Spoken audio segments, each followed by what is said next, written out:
Has someone done you wrong? Then you need this class. Cursing 101. Welcome to Waxing Moon Witches, and we're talking about cursing today with Lynn and Stephanie. The first thing we're going to talk about is, let's get this out of the way, the ethics of cursing. Some witches will do it, some will not. Those of you who are involved with the craft, you may have heard of the threefold law or the Wiccan Rede. The threefold law, whatever you do comes back to you threefold. And the Wiccan Rede, how does it go? Do and ye harm none, do as ye will, because it must be in Old English. Exactly. We don't follow those, as is evident by our lack of knowledge of how the wording goes. Just a wee bit. Yes.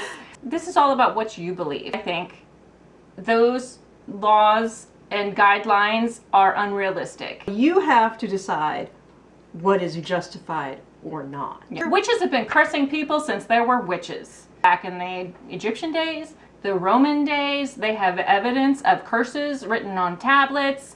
I mean, you curse someone because their cow was on your land. They cursed for everything and anything. Nowadays, we look at it a little differently. However, and if you watched our previous video on the history of cursing, we go into detail on that too. Check that out. It is very interesting. I personally do not think of curses as punishment. I think of them as defensive magic. Everyone has ways to defend themselves. We as witches have magic at our disposal. Now, before you even think about cursing someone, this is something that you do not want to take lightly. Think about it. Is it warranted? Now, I'm not going to judge you. If you want to, if your neighbor's annoying the heck out of you and you want to do something, you do you. But I would say, before you do a curse, think of 3 different things. 1, will you feel guilty about this? Because that will affect the spell work. 2, are you uncertain about whether or not you should be cursing someone? If you're uncertain, don't do it. And 3, are you protected from any magical backlash? Do you know how to protect yourself from any magical backlash that may happen if you try to curse someone? Because that is a possibility. And if you can say that you have not checked off the boxes on all 3 of those items, then don't perform this curse, especially protecting yourself. Okay, so now that we've gotten through the ethics part of cursing, we're going to talk about types of curses. So I'm going to categorize them into 3 different types. There are simple curses. These are done very quickly, require no preparation whatsoever. Spitting, you've seen, the old Italian lady spitting at the feet of someone. That's a curse. Verbal, I hope he chokes on that. That's a curse. Hope you drop dead. Hope you get hit by a bus. Okay, so those are very simple curses, easy curses. People do them sometimes without even realize what they're doing. So now we move on to intermediate curses. Now these are going to require some sort of preparation. This isn't going to be one of those things you just do on the fly. For example, you can have a written curse, which you would then, write on a piece of paper, put it in some water, freeze it. Put that person on ice so they could chill out a little bit. You can burn it. Give it a little extra oomph, a little fiery action going on with your curse. Intermediate curses may include a photo or a tag lock. If you don't know what a tag lock is, that would be a personal item, personal concern, hair, nail clipping, anything that you may have from that person. Yes, anything you have from that person. Yep. And in the absence of that, you can use a photo or sometimes even just their name written out. Candle magic. There are candle curses. For example, this is to represent a man, obviously. Black. We pretty much always use black or red in curses. You could inscribe the person's name on here. You could put the picture underneath. You could tie it up. You could do all kinds of things. You can sew the mouth shut. Yeah. You can stuff herbs in that. There's a lot you can do with this. Yes. Bindings. Now, some people will not consider bindings a curse. I put them all in kind of the same category. So binding is basically what it sounds like. You are binding a person from doing an action or saying a certain thing about you or about someone else. All right, so now we're going to talk about advanced cursing. Advanced cursing is going to require a lot of preparation. Again, you can use a photo or a tag lock. You can use poppets. So we have an example. This is just a little poppet. A poppet is different than a voodoo doll. two different cultures completely. What are you doing? Trying to get to Alistair. Oh, is that what the problem is? Just let her sniff him. You can also do blood magic as part of advanced cursing. Use a sterile, like lancet, like someone would use to check their blood sugar. You do not need a lot of blood to do blood magic. A drop will do it. We can get into that more on another episode if that's something that you're interested. Again, let us know in the comments. Death curse. Probably the big mamma jamba of cursing is a death curse. Not really going to get into that here, but it is something that can be done. It is what you think it is. It is, exactly. For advanced cursing, you may call upon deities, entities. You might be using demonic entities, ancestors, spirits of any kind, those types of things. You're really bringing in all of that extra energy for advanced curse magic. So now we're going to show you some examples. We're going to get to the stuff that you really want to see. We're going to talk about doing a written and burned curse. So this is something that's like intermediate. We're going to use our little cauldron here because it is good with fire. You can use it with fire. Notice I have a cork trivet underneath it to protect the table because your cauldron will get hot. And we're going to do it with Florida water today. So this is what we're going to do. Also, one more common sense tip. If you have long hair, pull it back.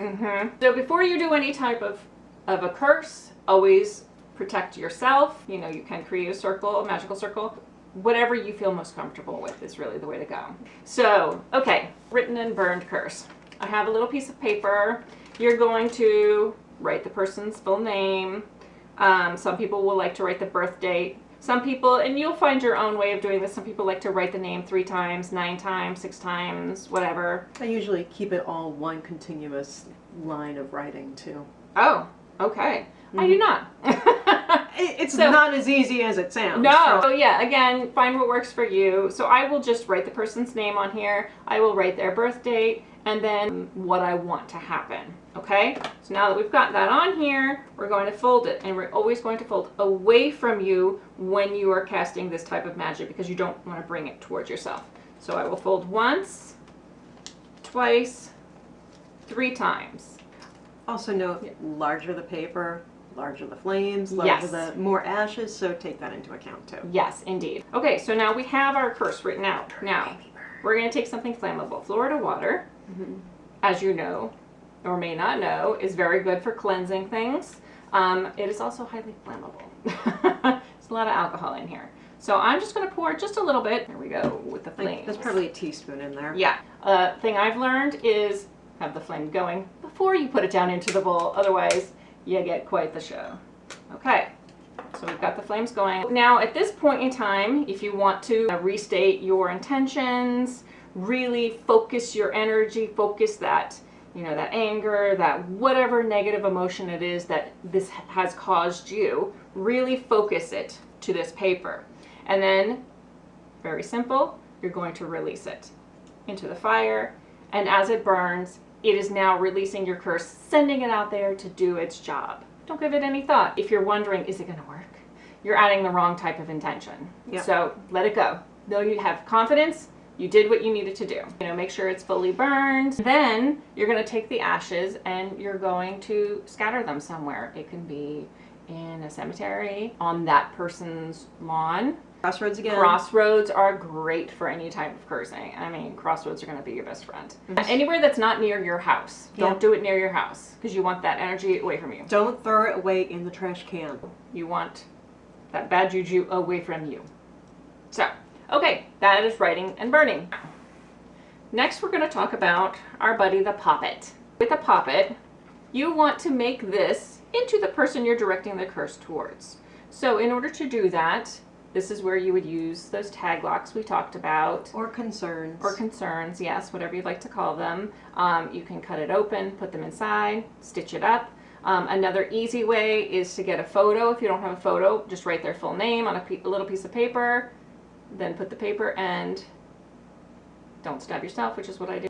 Now, there are multiple ways you can deal with a poppet. If I really want to keep adding my intention to it, I'll sit this on the altar and just every time I walk by, add a little like, ugh, to this poppet. This is now the person. Would you bind that? Yeah, it depends on the type of curse you're doing. So I have done with poppets, I have taken black yarn and just wrapped the entire poppet up with black yarn. So if you're going to keep it on your altar, that would be a good thing to do. Another thing you can do is take a box. I just so happen to have a coffin box. Of course you do. Of course I do. They come in handy. And also a side note, you don't have to have a fabric poppet. Draw a doll shape or this shape on a piece of paper, cut it out, that will work. We're going to put them in the box and then you're going to put things on it. And this is just depending on what you have. Like you can use different things. I happen to have some coffin nails. I'm going to put 3 in. 3 is good. 3 is a good number. We've got some cayenne pepper, red pepper. Put that in there. This is shut up powder that we made one time. Very handy. So if this person is saying things about you or they're just nasty to you when they talk to you, sprinkle it on there. Just throw it in. All-purpose cursing thing, sulfur. Enough said. Put some in there, it'll do the job. You can also use oils. So I would put this probably on the poppet before I put it in there. This is just a domination oil I made a while ago. If you're really going for a good... This is Doom oil. Doom stands for death unto my enemies. So this is full of all kinds of good things. It's got... big old jawbone. It does have a big old jawbone in it. Roots. It's got some roots. Probably got angelica root, which is good for exorcism. It's got peppercorns. Down here it has graveyard dirt. It has a ghost pepper in here. It's got dead creepy crawlies in here. You'll see that it gets quite nasty. And it is nasty. Which is its intention. Yeah, this is what we want, exactly. Mm-hmm. So put a little bit on this. I don't touch this with my hands once it's made just because there are so many nasty things in here. So you could use a little spoon or something to put some on there. So you've done everything you need to do to your poppet. You're feeling like there's enough crap directed toward this person. You're happy with it. Do this. And then you can take a black candle, just drip wax onto it. So knowing me, I would drip black and red wax. Okay, so now you have your box the way you want it. And this is how I dispose of things. So you can bury it at a crossroads, which is amazing to do. You could bury it in a graveyard if you're able to do that. You would bury it maybe at the beach. Yeah, because you work a lot with Poseidon. Yeah. I have been there, shovel in hand, finding a spot away from me, away from my car, away from people, bury whatever I need to bury, and doing the ignore the shoveling redhead. Yeah. Yeah. So again, this is just an example of different styles. I wouldn't do it during the daytime. I would do it at nighttime only. That works for me. So whatever works for you, you'll find your way. But really, we just want to bury this and then not think about it again. Turn your back, walk straight away. Do not look back at the burial spot. Exactly. Yes. And there we go. 2 examples of curses you can do. So hopefully this was helpful for you. If you have any questions at all, please feel free to leave them in the comments. We're more than happy to chat with you. If there's something you'd like to see, comment below. Don't forget to subscribe to our channel. Yeah, and ring the bell if you want to get all the notifications. Thanks so much for joining us. Have a great day. Bye-bye. Bye-bye. I think it's going to require a lot of preparation. Thank you. It will. Yes, what she said. Yeah. Having set my hair on fire before. Yeah, hair on fire is not good. No. It's not the thing we want to achieve here. No. Okay. Thinking. Someone done did you wrong. Yes. You do a job to. You do a spell to get. You do a job. You perform a work. Yes, thank you.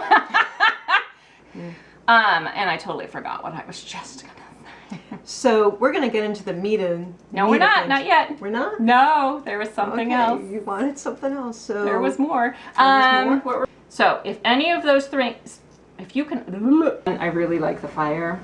I'm an Aries. I like fire. What the hell's she doing? Okay. Crazy out there at the crossroads. Ignore the redhead with the flames in the pan. Yeah.